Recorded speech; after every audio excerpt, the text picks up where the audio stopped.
은퇴 후 남편과 함께 공원을 산책하던 A씨. 바람이 조금 차가웠지만 걷는 기분이 상쾌해 산책을 이어가던 중 얼마 지나지 않아 다리가 저리고 당겼습니다.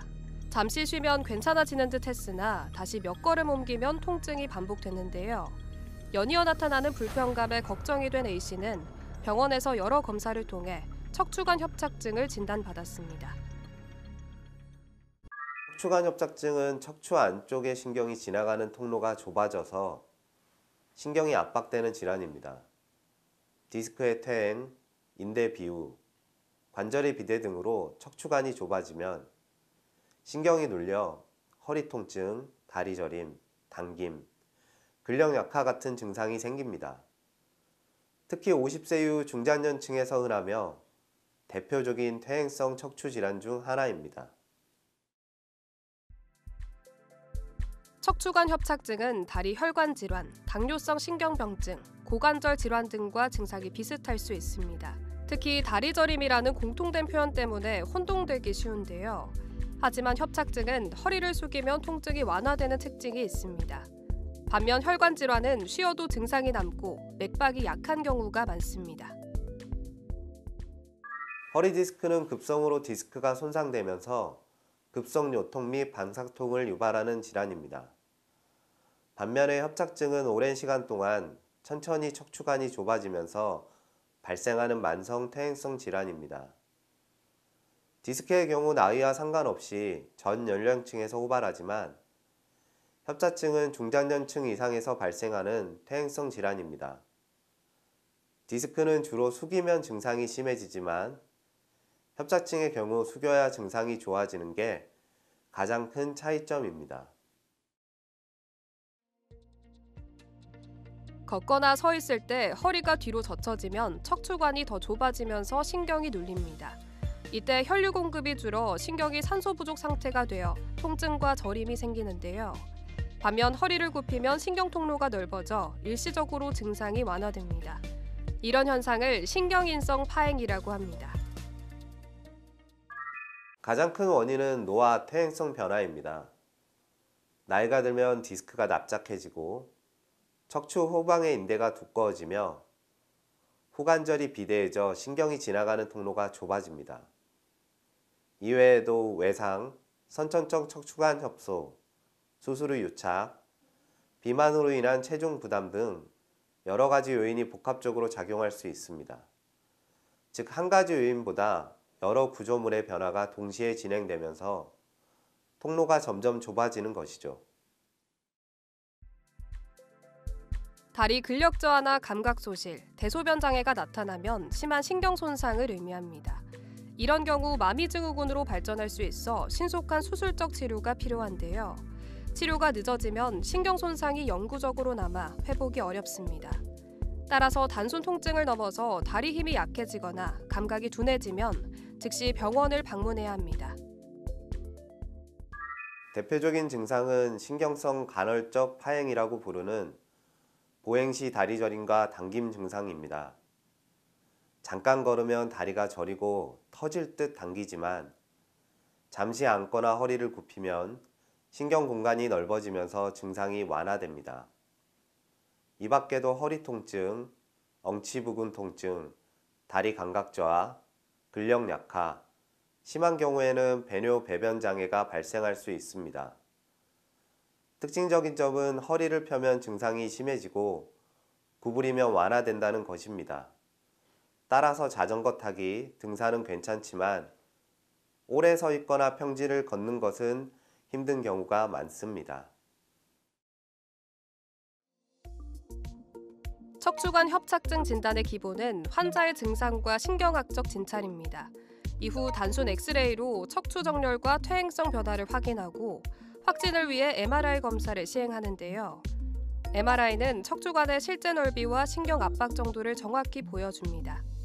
수술 여부나 방법을 결정할 때 MRI 정보가 결정적 역할을 하는데요. 때로는 CT나 근전도 검사를 병행하여 신경 손상 범위를 평가하기도 합니다. 정확한 진단은 치료 방향을 결정하는 핵심 단계입니다. 아닙니다. 척추관 협착증이라고 해서 무조건 수술이 필요한 것은 아닙니다. 협착의 진행 정도나 증상이 중요합니다. 증상이 심하지 않거나 특히 보행거리가 유지되는 경우에는 약물치료, 물리치료, 주사치료, 운동치료 등으로 조절하면서 지낼 수 있습니다. 다만 보존적 치료를 시행해도 협착증 자체가 치유되거나 개선되는 효과는 없기 때문에 초기에 보존 치료로 조절하면서 지내시다가 추후 증상이 악화되고 영상사진에서도 협착의 정도가 심해지면 수술적 치료를 고려해야 합니다. 간단히 말씀드리면 경미한 협착증은 비수술 치료로 조절, 진행된 심한 협착증은 수술적 치료입니다. 소염 진통제나 신경통 완화 약물은 통증 조절에 도움이 되며 물리치료는 근육 긴장을 완화합니다. 단기적으로 증상 완화에는 효과적이지만 근본적인 구조적 협착을 해결하지는 못하는데요. 초기의 경우 대부분은 수술이 필요 없는 상태여서 앞서 말한 약물 등의 보존적 치료로 증상을 조절하면서 관리가 필요하며 추후 퇴행이 진행되어서 협착이 심해지면 수술적 치료가 필요합니다. 가장 중요한 건 MRI 등 영상검사의 심한 정도가 아니라 환자분께서 느끼는 불편함의 정도입니다. 수술은 다음과 같은 경우에 시행을 고려합니다. 아무리 보존 치료를 해도 일상생활이 어렵다면 협착증 수술을 고려해야 합니다. 6주 정도 보존 치료에도 효과가 없거나 통증이 더욱 심해지는 경우, 특히 6개월 이상 치료해도 증상이 지속되는 경우에는 그 이상을 넘기지 않는 것이 좋습니다. 6개월 이상 경과되면 수술 후에도 예후가 좋지 않다고 알려져 있습니다. 수술은 미세현미경 감압술, 내시경 감압술, 그리고 심한 경우에는 나사목 고정 유압술이 있습니다. 최근에는 절개 범위를 최소화한 내시경 감압술이 회복이 빠르고 흉터가 적어서 많이 시행되고 있습니다. 수술 후 대부분 환자는 보행이 개선되고 통증이 크게 줄어듭니다. 단 고령 환자는 근육 약화나 다른 부위의 퇴행으로 인해 회복 속도가 더딜 수 있는데요. 수술 부위 외의 다른 마디에서 협착이 새로 생길 가능성은 있습니다.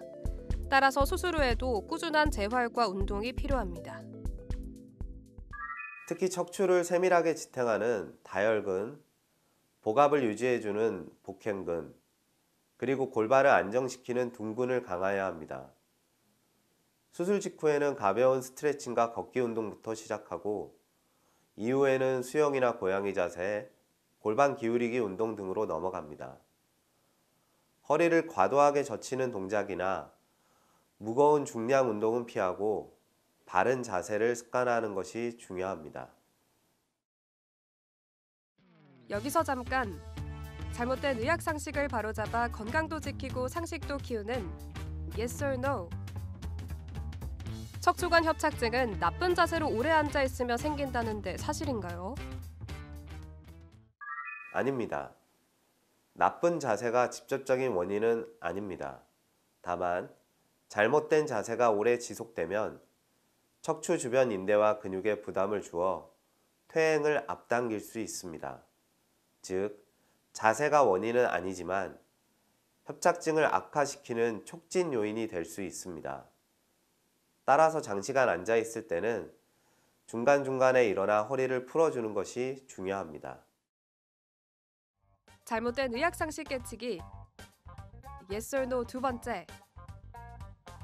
척추관 협착증은 노화 때문에 피할 수 없는 질환인가요? 아닙니다.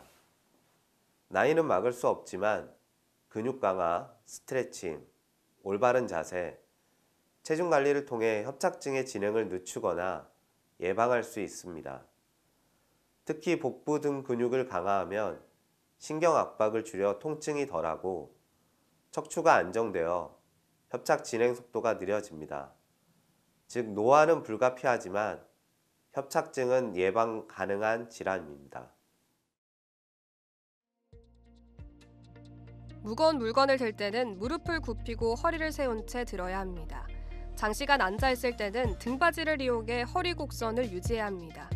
스마트폰 사용 시 고개를 숙이는 자세는 피하고 바른 자세를 자주 교정하는 것이 중요합니다. 체중 관리 역시 척추 부담을 줄이는 기본 조건인데요. 작은 습관의 변화가 척추 건강을 지키는 첫걸음입니다. 척추관 협착증은 한 번 생기면 끝인 질환이 아니라 관리와 운동을 통해 충분히 조절할 수 있는 질환입니다. 평소 바른 자세를 유지하고 오래 앉아 있을 때는 허리를 세우고 중간중간 스트레칭을 해주는 것이 좋습니다. 과도한 노동이나 격한 운동은 오히려 협착증을 악화시킬 수도 있으니 너무 무리하지 않는 것도 중요합니다. 다만 우리가 노화를 막을 수 없듯이 어느 정도 진행된 협착증의 경우 환자분의 노력이나 보존 치료만으로는 호전이 없는 상황이 간혹 있습니다. 협착증으로 인해 삶이 괴롭고 걷는 게 힘들 때는 수술적 치료를 고민해 보는 것도 하나의 방법입니다. 평상시 허리 근육을 강화하는 운동을 하면 척추관 협착증 예방에 도움이 됩니다. 특히 걷기, 수영, 자전거 타기 등 유산소 운동이 권장되는데요. 반면 허리를 비트는 동작이나 무거운 중량 운동은 피해야 합니다. 더불어 통증이 있는 상태에서 과도한 운동은 신경을 자극할 수 있어 지양해야 합니다. 메디컬 플러스 오늘 준비한 소식은 여기까지입니다. 다음 시간에 새로운 소식으로 다시 찾아오겠습니다. 시청해주신 여러분 고맙습니다.